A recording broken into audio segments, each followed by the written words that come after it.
memenuhi syarat, tidak utuh persyaratannya. Untuk penundaan berkas itu dilaksanakan blokir yang mulia terhadap dana yang dicairkan yang mulia. Iya, tapi ini semua selesai, semua cair. Yang 105 yang di bawah kekuasaan saudara. Artinya ada blokir yang dibuka, mungkin yang dilaksanakan blokir pada saat dilaksanakan. Blokir atau tidak blokir ya? Baik. Syaratnya itu harus penuh semua. Siapa yang mulia? Itu penuh semua baru bisa cair. Setelah itu, saudara lihat nggak? Sudah 6 bulan usaha itu atau tidak di dalam berkas itu? Pada waktu wawancara nggak masalah itu maksud saya. Saya tanya ke saudara Willy sebagai mantrinya ya. Saya tidak ingin tahu saudara wawancara nasabah bukan begini. Ini itu anak buah saudara.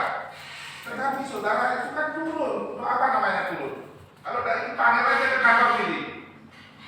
Tidak usah saudara turun.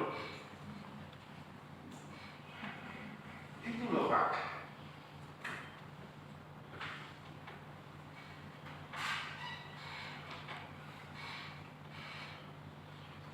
Inilah pimpinan seperti ini yang teledor. Salah satunya memberi kesempatan orang untuk melakukan tindakan-tindakan yang merugikan.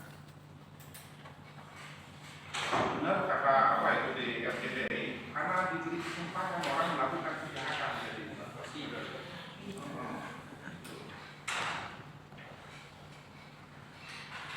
juga itu sama pertanyaan saya.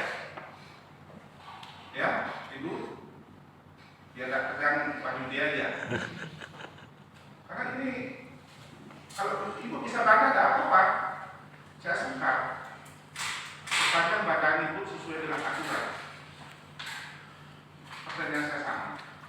Syaratnya kan ada KTP, KK, ada izin usaha.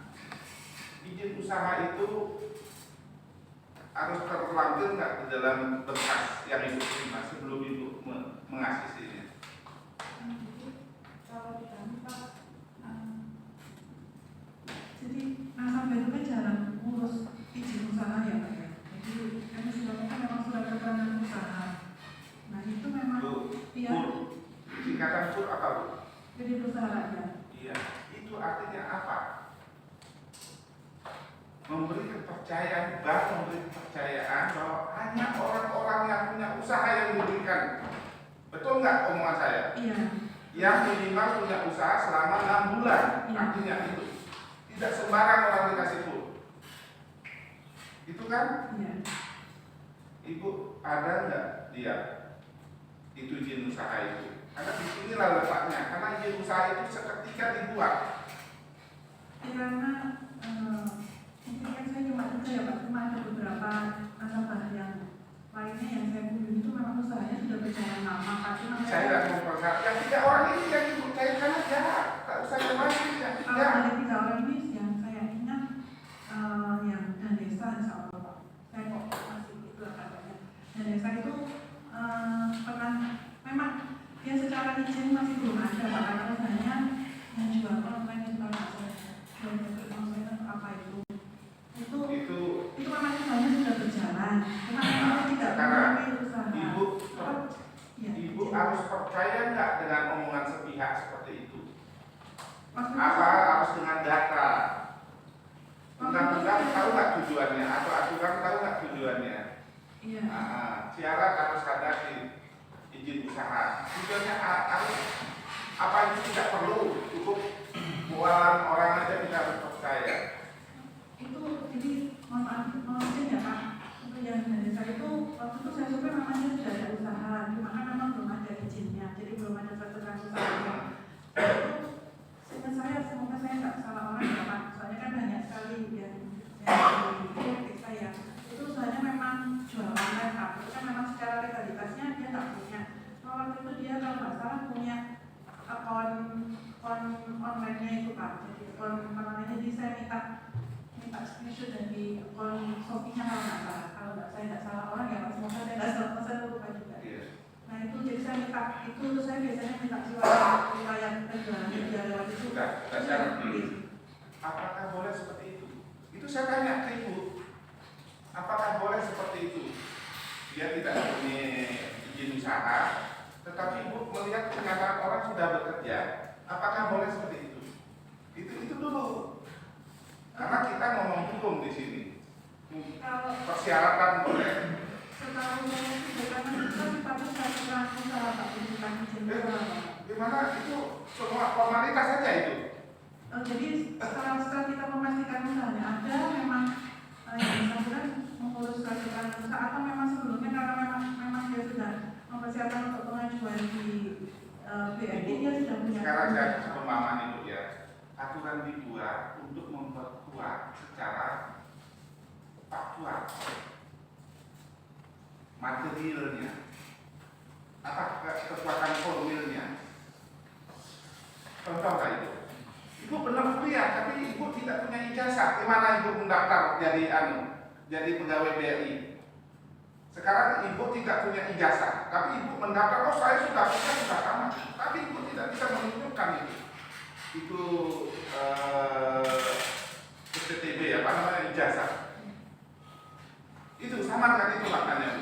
Gimana itu? Kekuatan itu bagaimana menurut ibu? Kalau kita menunggu, maksudnya gini, kalau namanya ini menurut saya ya Pak ya, kalau semuanya tidak boleh berpikiran pribadi. Aturan yang ibu pikirkan, aturan BRI, karena ibu jadi pegawai BRI, menggaji sama BRI. Itu ya. Kalau semuanya, karena hampir semua nasabah yang pengajuan itu kan usahanya kecil bahkan, jadi mereka masih belum memiliki izin ya Pak. Untuk apa? Makanya syarat aturan adalah 6 bulan izin usahanya. Inilah kalau dilanggar seperti ini akibatnya. Kalau semuanya jadi mereka menunggu izin yang lambat itu, akhirnya banyak masyarakat yang tidak bisa kami layani Pak. Saudara ini mau coba bohong lagi. Tadi pertanyaan awal saya, waktu saudara melakukan penagihan, disitulah saudara, kalau saudara tahu izin usaha nggak ada, orang yang menggunakan bukan itu. Lalu kenapa hal itu tidak saudara temukan waktu saudara memeriksa pekerjaan ini di awal-awal? Karena itu saudara tahu setelah macet, setelah saudara tagih, seharusnya bahwa itu bukan usaha dia. Saudara tahu waktu permohonan. Kalau saudara periksa berkasnya itu masuk part kedua. Saudara tahu orang ini yang menggunakan atau tidak di saat permohonan, bukan setelah macet. Di saat itu saudara tahu nggak ACC akan diajukan willy. Itu yang ditanya ke ketua. Kan saudara periksa. Makanya saudara tahu baru setelah penagihan. Coba kalau saudara periksa semua berkat waktu diajukan willy. Saudara uji data yang dikasihkan willy, akan ketahuan. Itu masuk ke ketua. Dan saya tujuan 6 bulan itu ya adalah usaha kecil itu sudah teruji, dia berusaha dan mampu bertahan. Itu tujuannya, bukan orang dari nol. Itu tujuan core itu, usaha kecil ya namanya.